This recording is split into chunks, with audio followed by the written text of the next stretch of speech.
In the final years of World War II, German weapons engineers were producing some of the most advanced and experimental designs the world had ever seen. Jet-powered fighters, guided missiles, and the first true assault rifle all came from the same wartime laboratories. But among these breakthroughs was one invention that seemed clever on paper and turned into a failure on the battlefield: the Krummlauf, a bent barrel attachment for the STG-44.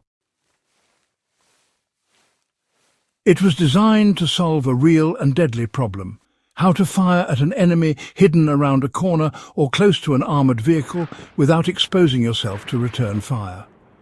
The concept promised a tactical edge in street fighting and tank defence. Yet within months of testing it became clear that this was one of the war's most impractical weapons.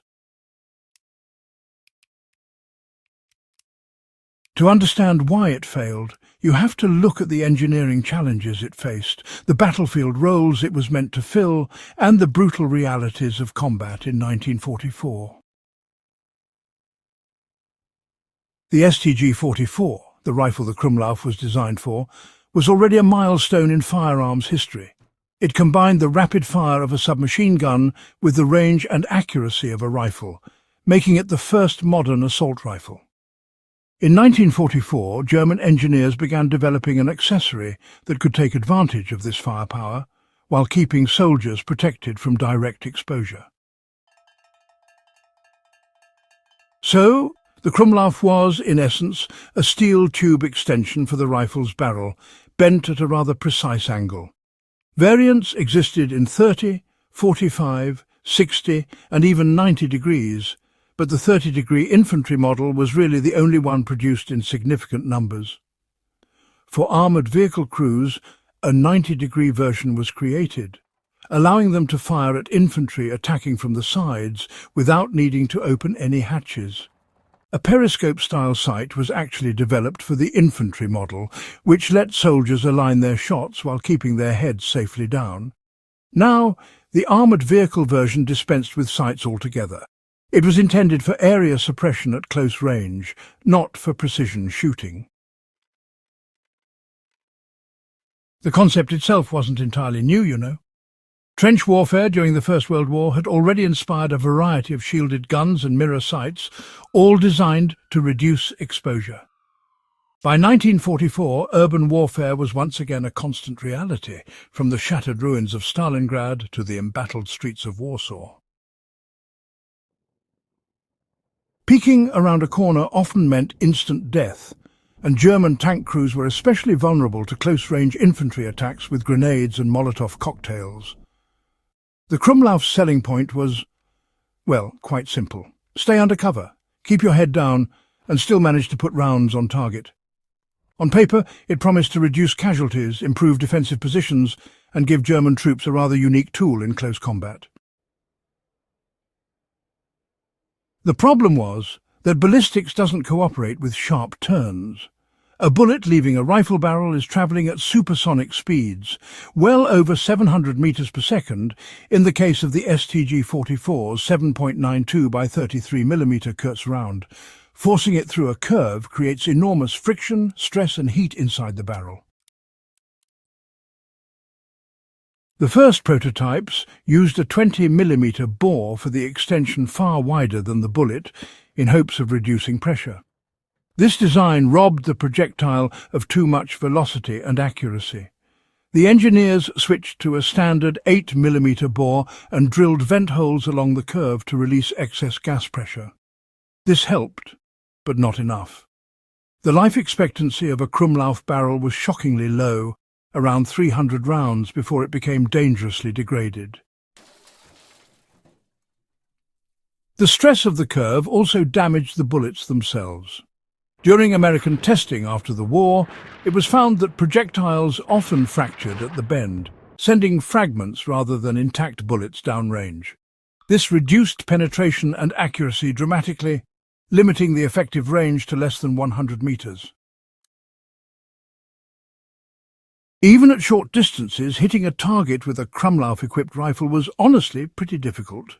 The periscope sight, well, it allowed a rough alignment, but aiming was slow and, quite cumbersome. In fast-moving combat where reaction time really meant survival, the Krummlauf could be more of a hindrance than a help. For the armoured vehicle version, the lack of any aiming system meant gunners were essentially just spraying rounds in the general direction of a threat. In tight urban fighting, this could perhaps scare off attackers, but it also wasted ammunition and, frankly, rarely inflicted decisive damage. Field reports on the Krummlauf were lukewarm at best. The 30-degree infantry version was issued in small numbers, mostly for testing in specific units. The 90-degree vehicle version saw limited use, mounted on armoured cars and tanks. In both cases, the high maintenance needs, barrel wear and limited effectiveness quickly became clear. The weapon could work in static situations, such as defending a fixed position where the gunner knew exactly where the enemy would appear. But in dynamic firefights, its slow handling and, well, questionable accuracy made it inferior to simply leaning out briefly and taking a more accurate shot. The Krummlauf wasn't alone in its oddity. By 1944, Germany was investing resources in everything from one-man tank destroyers to rocket-powered interceptors. Some of these ideas were, ahead of their time and shaped post-war technology. Others, like the Krummlauf, represented the risks of chasing novelty over practicality. Its development consumed valuable manufacturing capacity and engineering time during a period when Germany was struggling to produce enough proven, reliable weapons. While the STG-44 itself was a major leap forward, the bent barrel accessory ended up as a footnote in history. A reminder that not every clever idea survives contact with the battlefield. When Allied forces captured examples of the Krummlauf in 1945, they were, fascinated enough to run their own tests. American ordnance experts confirmed the rapid barrel wear, the fragmentation of bullets, and the severe drop in accuracy. There was mild interest in whether the concept could be refined for specialized use, but no serious post-war adoption followed. Today, surviving Krummlauf units are rare collector's items, valued for their unusual appearance and as examples of the Second World War's more unconventional engineering. Museums often display them alongside the STG-44 to illustrate both the innovation and the impracticality of late-war German weapon design. The Krummlauf's story is one of ambitious thinking colliding with hard physics and battlefield reality. It addressed a real tactical problem but failed in execution. A gun that can shoot around corners might sound like the perfect soldier's tool. But the compromises in accuracy, reliability and durability outweighed its advantages.